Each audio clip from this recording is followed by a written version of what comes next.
We're going to talk about elasticity. It seems like a strange subject to talk about in economics. Treat goods differently because they are.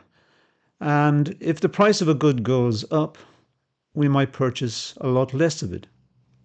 It's elastic. The demand has moved a lot.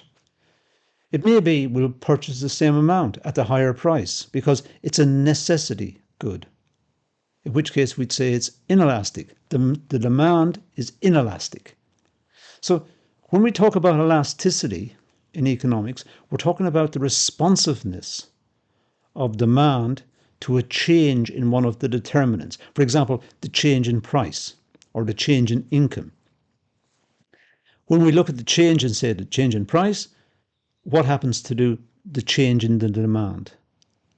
And that's the subject matter of economics. So let's go through this class fairly fast now because we've got an idea of what it is. It simply means responsiveness, as I said.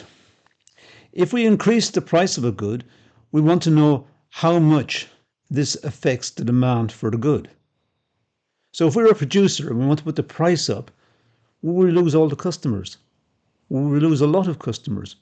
Will we have less receipts at the end? Are we worse off by putting the price up? Or are we better off? How do the customers see the product?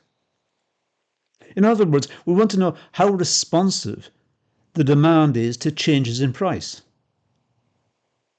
So we can't just increase the price, we have to know what the response is, or the likely response is, by the customers. If you're a producer and you're selling something and you want to increase the price because your costs have gone up, or because you want to make more profit, or whatever the reason, you have to think, what will happen to my customers? Will my customers still buy it? Will they buy the same amount? Will they buy a lot less? In other words, how responsive is the demand to changes in price? There are different types of price elasticity, or different ways of measuring it, perhaps is a better way of putting it.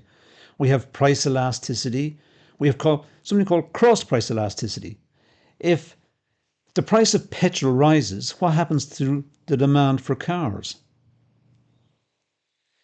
If the price of butter increases, will more margarine be sold? We've got income elasticity. As our incomes rise, we'll be buying a lot more of some item because we have more income. And we have supply elasticity. How much will the producers supply if the price is falling or the price is increasing in the market? How responsive will they be to changes in their supply? So this concept of elasticity seems to be very important. The concept of elasticity of demand is simply a measure of the sensitivity of demand to changes in the price of the good. That's a good definition. So please note it. It's the sensitivity of demand to changes in the price of the good. That's what elasticity is. We could have the sensitivity of the supply to changes in the price of the good. It's sensitivity. It's elasticity. Some sellers may increase the price of their product and yet sell the same amount, while others may increase the price of their product and experience a large fall in the sales as a result. Depends on the product. Depends on how the customers view the product. Is the product important to us? If the price goes up, are we going to buy the same amount? Is it necessary for our existence? Is it necessary for our way of life? If it is, we will try to maintain our access to the good. Even though the price has gone up, we try to buy the same amount. So some goods, if the price goes up, we just stop buying it. It's not important to us. Now, the uses of elasticity. Well, the government wants to know, because the government imposes a tax on goods. It doesn't want to impose a tax on something that nobody's going to buy. If it increases the tax on some confectionery, that school children buy. School children are very rational consumers. They've got limited incomes and they know what they're after. So all credit to school children. They know what they want to buy when they go to the shop. And if the government increases the price of some of their sweets or their confectionery or whatever, the school children might switch away, buy something else. They might buy apples, for example. Very unlikely, I agree, but it could happen. Thirdly, the government is interested in the price elasticity of demand when setting levels of indirect taxes. Some items they will increase, mostly items which are addictive, like, for example, tobacco. Tobacco is bad for our health and is perhaps not as important nowadays as it was in the past. But in the past, when lots of people were addicted to it, the government could increase the tax on tobacco, and it was a good way of getting money for the government. Alcohol is another one, or petrol. If the government increases the price of petrol, adds some tax on, people generally have to buy it if they've got petrol cars. Only items which are inelastic in demand, that is relatively insensitive to price changes, that attract taxes in the budget. The government does not just impose a tax on some frivolous item, some piece of confectionery that very few people buy, because nobody cares about that. It's just not important to us. So the government, when it has the budget and it wants to raise some money, it'll impose a tax on items which are important to us, like petrol and food stuff and electricity, the essentials, because we have to buy them. We can't really go without. These are important for us in this day and age. So the government will impose a tax on those items, which are inelastic. The demand does not vary. It's inelastic. It doesn't stretch. The demand does not vary as the government increases the price. We still purchase around the same amount. So the government gets what it imposes as a tax.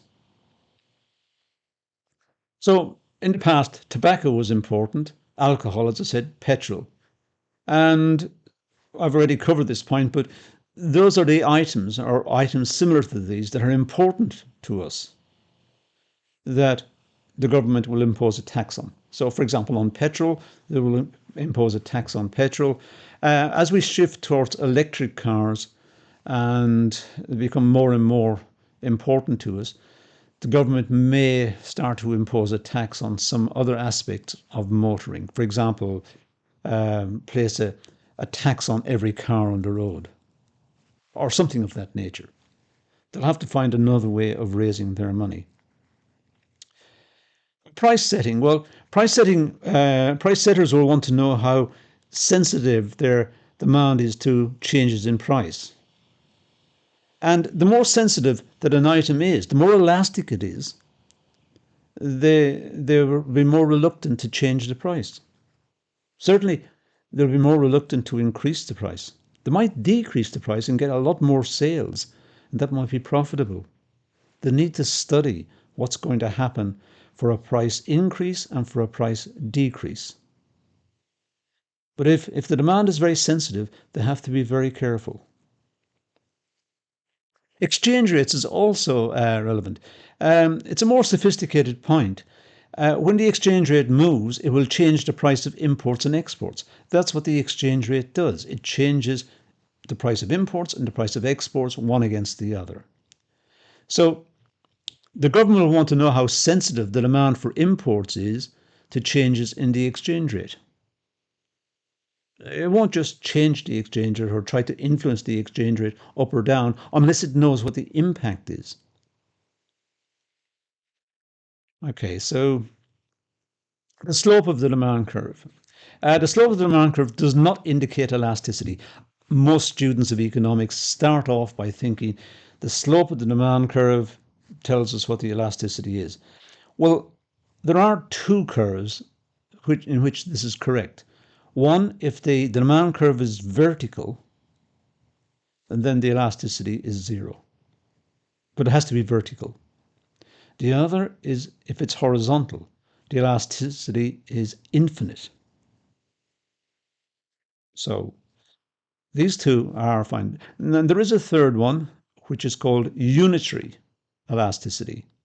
And that's the elasticity is fixed all along it. So there are three cases where the elasticity along a demand curve is constant. The rest, it varies all along the curve. So it's a trick question, really. Many students seem to fall over it.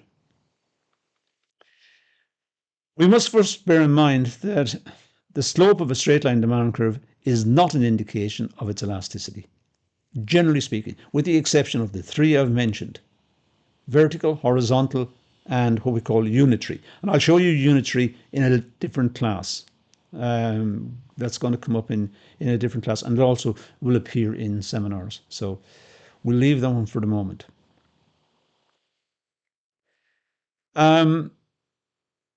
There are exceptions to this, but in general, the scale of the axis, the location of the curve, and the position of the curve will determine its elasticity. So what we need to bear in mind, elasticity will depend on the scale of the axis and where the curve is positioned in the diagram, the further from the origin or the closer to the origin. So let's have a look at these two demand curves. Now, both curves represent the demand for a particular product. However, both curves have different quantity scales. So this one here is measured in tens of units, and this one here is measured just in units.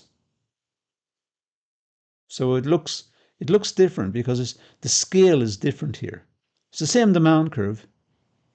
It just the scale is different. So you can't tell by looking at the demand curve if it's elastic or inelastic. And that's a mistake many students make. So one may have, for example, the axis, as I say here, measured in tons, and the other one may be measured in kilograms. It's the same item, just different ways of measuring it. So we get two what looks like different demand curves, but we can't go on and say that the one on the right is more elastic than the one on the left, more responsive to price changes than the one on the left, which seems to be less responsive to price changes.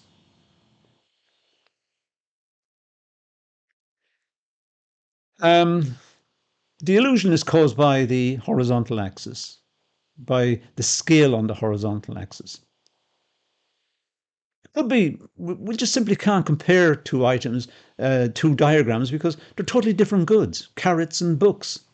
Carrots and books don't have very much in common.